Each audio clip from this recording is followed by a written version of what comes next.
안녕하세요. 윤슬의 심리살롱 상담학 박사 윤슬입니다. 나다운 행복한 성공을 위해서 필요한 것이 있다면 무엇일까요? 첫 번째, 자기 자신을 잘 아는 것이겠죠. 두 번째, 시대적 트렌드, 사회적인 상황, 국제 정세 등을 알아야 합니다. 세 번째, 인간을 창조하신 하나님의 뜻을 아는 것인데요. 가장 중요한 것은 기독교적인 세계관을 갖는 것이겠죠. 기독교적인 세계관은 말씀과 기도와 헌신하는 신앙생활 그리고 영성훈련을 통해서 알아가시면 되겠습니다. 저와는 자기 자신을 아는 것에 대해서 다룰 텐데요. 자기 자신을 아는 데 있어서 명리학만한 게 없습니다. 그런데 명리심리학을 기반으로 해서 타고난 것을 분석한다는 것은 점이나 예언이 아님에도 불구하고 기독교인들이 굉장히 배척하고 있죠. 기독교인들이 배척할 것이 아니라 충분히 공부할 만한 가치가 있다는 것 말씀드립니다. 그 어떤 성격 검사보다도 훨씬 더 탁월한 명리심리학을 잘 활용해 볼 것을 추천드립니다. 명리학은 우주의 원리 그리고 사람들이 살아가는 지혜를 터득하고자 했던 동양의 인문사회 과학입니다. 트렌드 명리심리에 하루 10분 투자하시면 어느새 내가 보이고 상대가 보이고 관계가 보입니다. 윤슬의 심리살롱 좋아요, 구독해 주시고요. 일주로 알 수 있는 성격 자원, 이번 영상은 임자일주의 성격 자원에 대해서 살펴보도록 하겠습니다. 무의식 중에 하는 임자일주에 부정적인 행동 패턴이 있을 거고요. 우리는 명리심리학을 통해서 자기 자신의 부정적인 패턴을 자각하고 개선하려는 노력과 함께 강점을 부각시키는데 더 노력하셨으면 하는 바람입니다.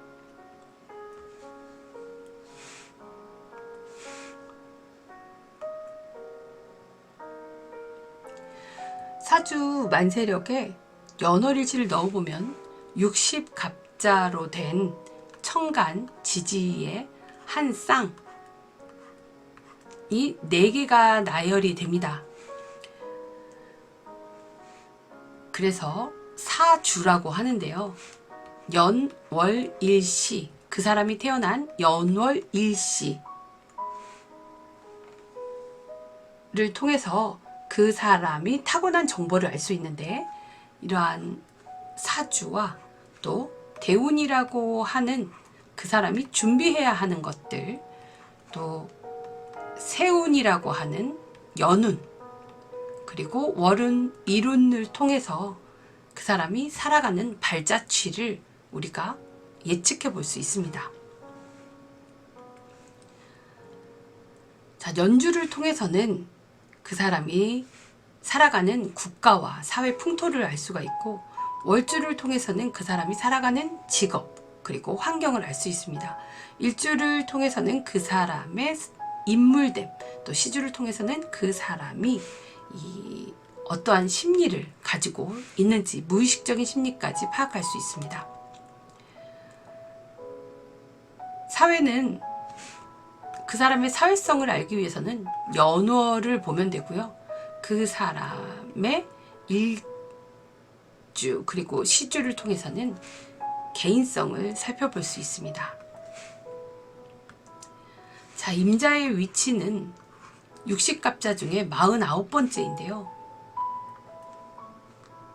천간의 10천간 중에서 9번째에 해당하는 임수 그룹의 5번째 진화된 모습입니다. 임자라고 하는 간지에 대해서 살펴보겠습니다.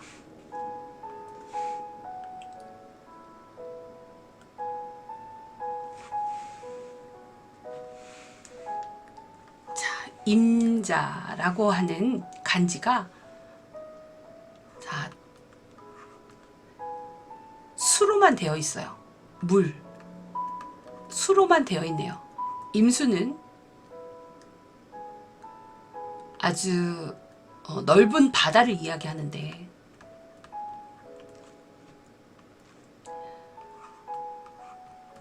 자수는 깊은 물을 얘기해요. 그래서 임자 하면요, 아주 깊은, 자수가 뭐 지하수 이렇게도 얘기하니까 깊은 심해 혹은 망망대해를 연상할 수 있겠습니다. 그래서 이런 아주 넓은 바다를 연상할 수 있을 테고, 또 이 바다를 관장하는 신 포세이돈을 연상할 수 있습니다.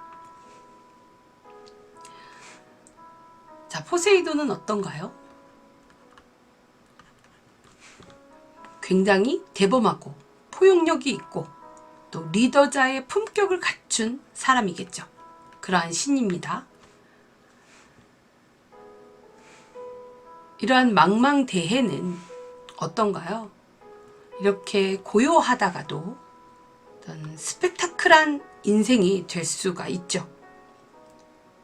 망망대해의 아주 심에는 비밀스럽고 또 숨겨져 있는 어떤 음침한 기운이 감돌기도 하고, 고요하지만 이러한 역동성이 있는 그러한 인생입니다. 그리고 이 자수는 임수에 있어서 육신 겁재에 해당하고 또 12운성으로는 왕지에 해당합니다. 제왕이라고 하는, 인생을 12단계로 나누었을 때 그 천간의 기운 내의 강약을 살펴보는 것인데, 임수가 제왕지에 있다는 것입니다. 제왕의 자리에 앉아 있는 거예요. 일지가 제왕이라고 하는 것은 겁날 것이 없습니다. 인생에 있어서 겁날 것이 없고, 제왕이라고 하는 것이 벼슬에 올라서 경험을 쌓고 또 세상 물정에 통달해서 능소능대해진 인생을 말하거든요. 안목이 크고 넓고 멀리 내다볼 수 있는, 그리고 통이 커서 정말 배짱이 두둑한, 그런 또 과거의 미련에는 집착하지 않고 민첩하게 대처하는 것이 바로 제왕의 성격입니다. 이런 제왕은요, 아니 꽂고 치사한 것을 싫어해요. 굶어 죽을지언정 구걸하거나 의지하려고 하지 않습니다. 남에게 신세 지는 것은 굉장히 싫어합니다. 특히 이 겁재가 더 그렇습니다.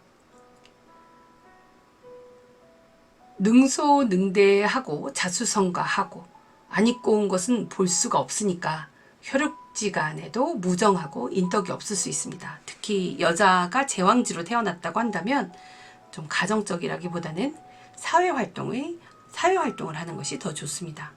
이 자수는 지지에 또 지장간에 임계수 비경과 겁재로만 되어 있죠. 이러한 임수일주를 좀 더 구체적으로 보겠습니다. 이 비겁으로만 되어 있으면 목표를 쟁취하는 것에 관심이 많습니다. 그리고 경쟁심이 많습니다. 그래서 목표를 정해서 쟁취하는 데 관심이 있고, 이 제왕의 기질로 거침없이 그리고 끈질기게 투쟁한다. 목표에 매진하는 이런 수완가이자 그리고 야심가입니다. 포세이돈처럼 어때요? 그 망망대해를 관리하니까 스케일이 크고 아주 포용력이 있고, 그러면서 융통성뿐만 아니라 대범하고 진중함도 가지고 있죠. 이러한 조직관리, 교육, 그리고 인사관리, 경영자의 역할에 타고난 사람이라고 볼 수 있습니다. 겁재에 놓여 있어서 경쟁적이고 계산적이면서 또 부부 사이에 있어서는 이런 무정하다고 볼 수 있겠습니다. 이 임자일주가 계산적이지만 재물을 지키기 위해서는 천간에 무토가 있어서 그 재물을 지킬 수 있어야 합니다. 그래서 겁재로만 되어 있으면 재물을 지키기 어려우니 또 무토가 함께 있어서 재물을 지킬 수 있으면 좋겠다. 이러한 임자일주가 봄, 여름, 가을, 겨울 언제 태어났느냐, 사계절 중 언제 태어났느냐에 따라서 또 특성이 다를 텐데요. 봄에 태어난 임자일주라면 봄이라고 하는 것은 임수에 있어서 식상이 됩니다. 목이기 때문에 식상이 되죠. 그래서 모광절에 태어난 임자일주는요, 식상이니까 재성과 함께해서 식상생재로 경제활동이 원활할 겁니다. 그 반면 묘월에 태어난다면 이 임자라고 하는 것이 물이 이 묘월에 범람해서 꼭 토로 막아줘야 합니다. 자, 여름에 태어난 임자일주는 여름이라면 화왕절이죠. 화가 있습니다. 이 화는 임수에 있어서 재성에 해당되죠. 편재나 정제가 될 텐데 여름 재성월에는 인성이 투관되어야지만 불을 가지게 됩니다.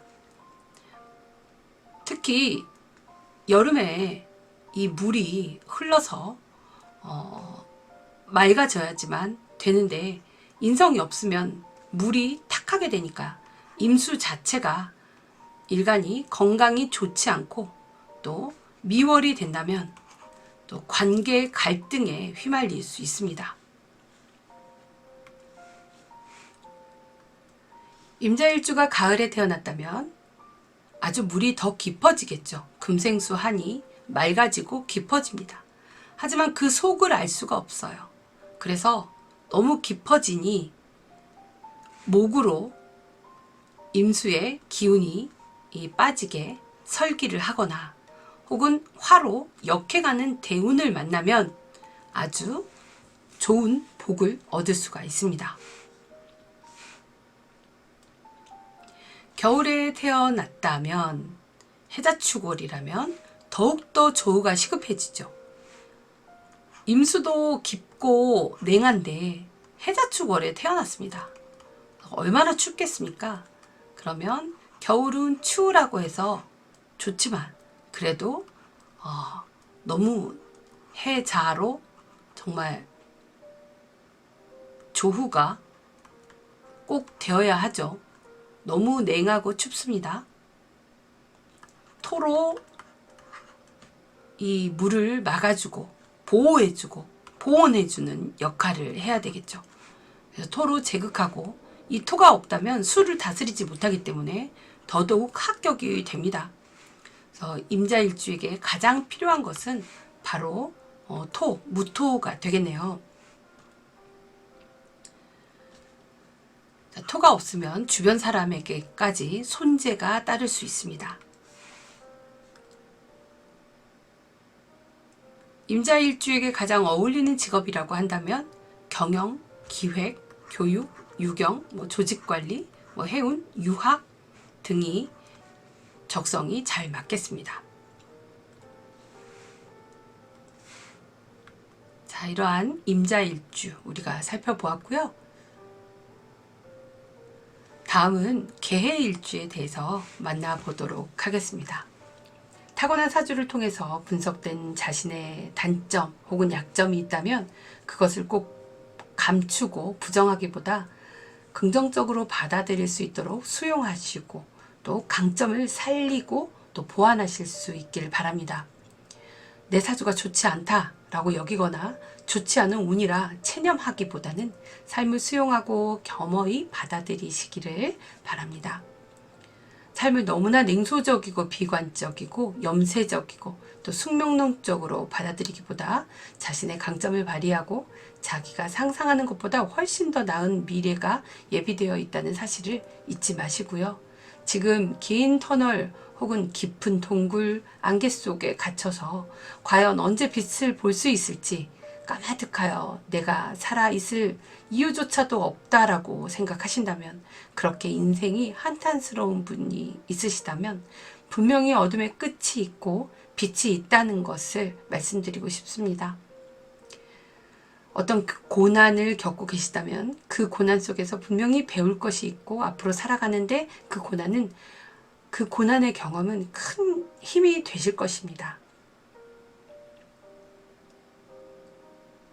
미리 감사할 수 있는 마음이 있다면 그것으로 충분히 여러분은 운을 바꾸실 수도 있습니다.